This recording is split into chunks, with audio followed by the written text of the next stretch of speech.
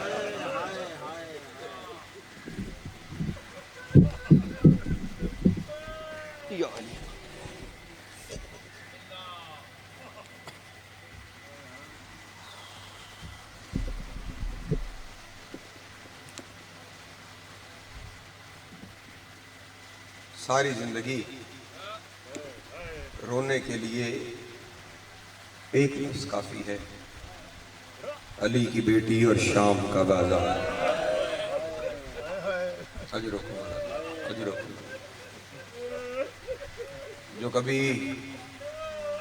اپنے بابا کے سامنے بھی بغیر چادر کے نہ آئی، وہ شرابیوں کے بازار میں بے مکنا و چادر آئی،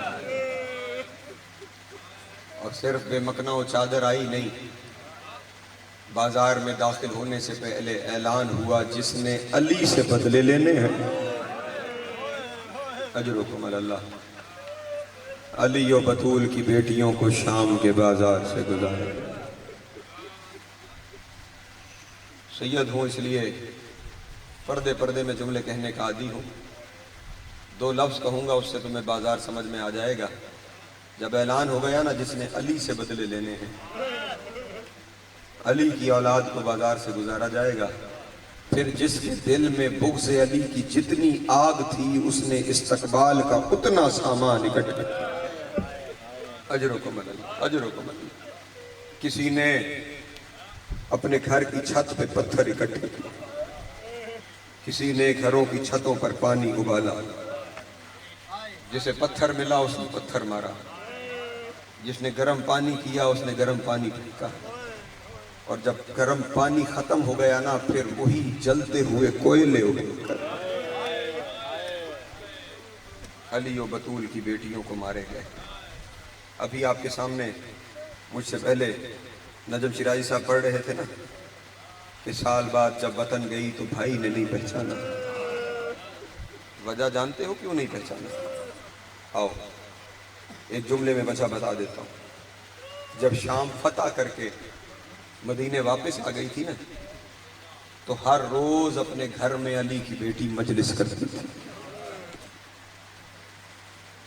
مدینے کی عورتیں اکٹھی ہوتی، علی و بطول کی بیٹی کبھی علی اصغر کا تیر پڑھتی، کبھی قاسم کے ٹکڑے پڑھتی، کبھی علی اکبر کی برچھی پڑھتی، کبھی عباس کے بازو پڑھتی، کبھی حسین کا 13 ضربوں سے ذبح ہونا پڑتی۔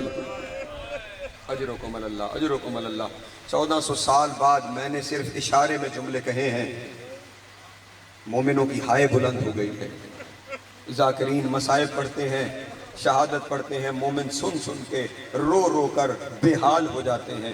1400 سال بعد ذاکر سے سن کے مومن کا یہ حال ہو جاتا ہے، تو اگر وہ پڑھ رہی ہو جو عینی شاہد ہے۔ اجرکم اللہ، اجرکم اللہ، اجرکم اللہ، اجرکم اللہ۔ بزرگوں کی ہائے بلند ہو گئی، وہ اگر پڑھ رہی ہو تو پھر جس نے دیکھا ہو کہ تیر کیسے لگا، جس نے دیکھا ہو حسین نے برچھی کیسے نکالی، جس نے اپنی آنکھوں سے حسین پہ ضربیں چلتی دیکھی ہو، پھر جب وہ پڑھ رہی ہوگی تو گریے کا کیا عالم ہوتا ہوگا۔ ہر روز اتنا ماتم ہوتا تھا کہ ماتم کر کر کے مدینے کی عورتیں زخمی ہو جاتی تھی۔ اب یہ خیال جو جملہ کہنا چاہتا ہوں، کیوں نہیں پہچانا بھائی نے جب پلٹ کر واپس آئی؟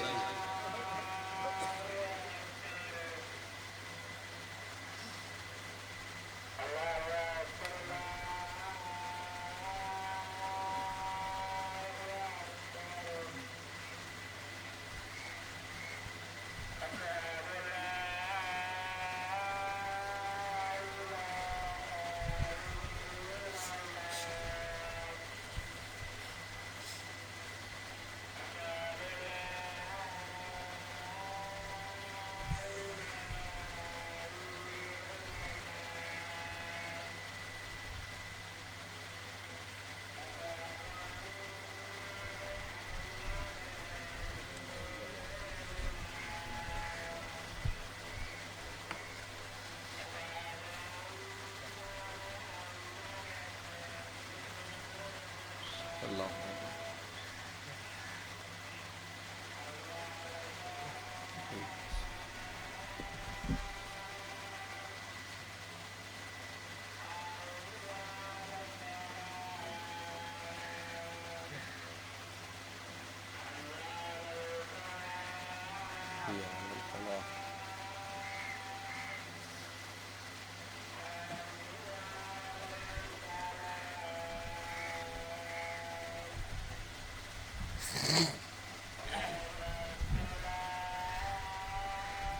اگر اس وقت اذان تھی تو پہلے بتا دیتے ہیں، اس وقت تک اس کو سمیٹتا بھی ہے۔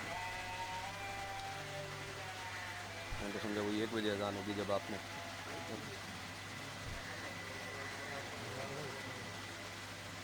شام میں کچھ مصائب شام میں پڑے، جب گھر خالی شام میں کروایا 3 دن مصائب وہاں پڑے۔ پھر جب مدینے آ گئی تو مدینے ہر روز شہیدوں کی شہادت پڑتی۔ پہچانی کیوں نہیں گئی بھائی سے؟ بس وہی جملہ میں نے پڑھنا ہے۔ ایک دن مصائب پڑھتے پڑھتے علی کی بیٹی جناب مسلم کی شہادت پڑھ رہی، اس مسلم کی شہادت جس کا لاشا 34 دن دارالامارہ کے دروازے سے لٹکا۔ اس جناب مسلم کی شہادت علی کی بیٹی پڑھ رہی تھی۔ شہادت پڑھتے پڑھتے بیویوں کے درمیان میں بیٹھی تھی جناب مسلم ابن عقیل کی بہن بی بی ام لقمان۔ بی بی کھڑی ہو گئی اور کھڑی ہو کر کہا شہزادی روز اپنے بھائیوں کی شہادت پڑھتی ہو، میں نے کبھی نہیں روکا، آج میرے بھائی کی شہادت پڑھ رہی ہو، میں نے جسارت کی ہے، میں روک رہی ہوں، لیکن بی بی اپنے لیے نہیں روک رہی، بس میرے ایک سوال کا جواب مجھے اگر مل جائے، بی بی مجھے صرف اتنا بتا دے، علی کی بیٹی تیرا چہرہ زخمی کیوں ہے؟ اجرکم اللہ، اجرکم اللہ، اجرکم اللہ، علی کی بیٹی تیرا چہرہ زخمی کیوں ہے؟ یہ سننا تھا، دھار نکل گئی جناب زینب کی، رو کے قوم میں لقمان تو نے سخت سوال کر دیا ہے، لیکن تو مجھے ایک سوال کا جواب دے دے، تجھے تیرے سوال کا جواب مل جائے گا۔ کہا بی بی پوچھے کیا پوچھنا چاہتی ہیں؟ رو کے کہا ام لقمان یہ بتا، اگر کوئی تجھے پتھر مارے تو چہرہ کیسے بچائے گی؟ اللہ اکبر، اللہ اکبر۔ ام لقمان اگر کوئی تجھے پتھر مارے تو چہرہ کیسے بچائے گی؟ ام لقمان نے رو کے کہا بی بی اپنے دونوں ہاتھ اپنے چہرے پہ رکھ لوں گی، اپنا چہرہ بچا لوں گی۔ یہ سننا تھا۔ علی کی بیٹی نے تڑپ کر کہا ام لقمان شام کے بازار میں کوئی پتھر مارتا تھا، کوئی کوئلے مارتا تھا، میرے ہاتھ یہاں بندھے ہوئے، کوئی پتھر پیشانی پہ لگتا، کوئی پتھر میرے چہرے پہ لگتا، پورے بازار میں میرا چہرہ زخمی ہوتا گیا۔ اجرکم اللہ، اجرکم اللہ۔ مولا آپ کی ہائے قبول کرے، جناب سیدہ آپ کا ماتم قبول کرے۔ اتنا پتھراؤ ہوا ہے شام کے بازار میں، بس آخری جملہ سنو، سمیٹ لیا میں نے اپنے بیان کو۔ اتنا پتھراؤ ہوا ہے شام کے بازار میں، اتنا پتھراؤ ہوا ہے کہ جب قافلہ گزر گیا نا، بڑے عرصے بعد شام کے بازار سے ایک تاجر گزرا۔ اس تاجر نے دیکھا شام کے بازار کی دیواروں پہ خون لگا ہوا۔ اجرکم اللہ، اجرکم اللہ۔ ہاتھوں کو آزاد کر لینا۔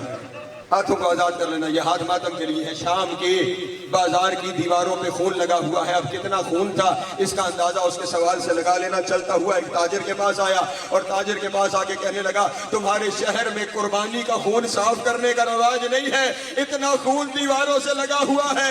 دکاندار شامی تھا لیکن رو پڑا, رو کے کہنے لگا تاجر یہ قربانی کا خون نہیں, یہ علی کی اولاد کا خون ہے. جب گزرتے تھے لوگ پتھر مارتے تھے, کبھی ایک دیوار سے ٹکراتے تھے, کبھی دوسری دیوار سے ٹکراتے تھے. رو کے کہتے تھے نہ مارو ہم نبی کی اولاد ہیں. لوگ کہتے تھے اور مارو یہ علی کی اولاد. وَسَيَعْلَمُ الَّذِينَ ظَلَمُوا أَيَّ مُنْقَلَبٍ يَنْقَلِبُونَ وَلَعنَةُ اللَّهِ عَلَىٰ أَعْدَائِهِمْ أَجْمَعِينَ.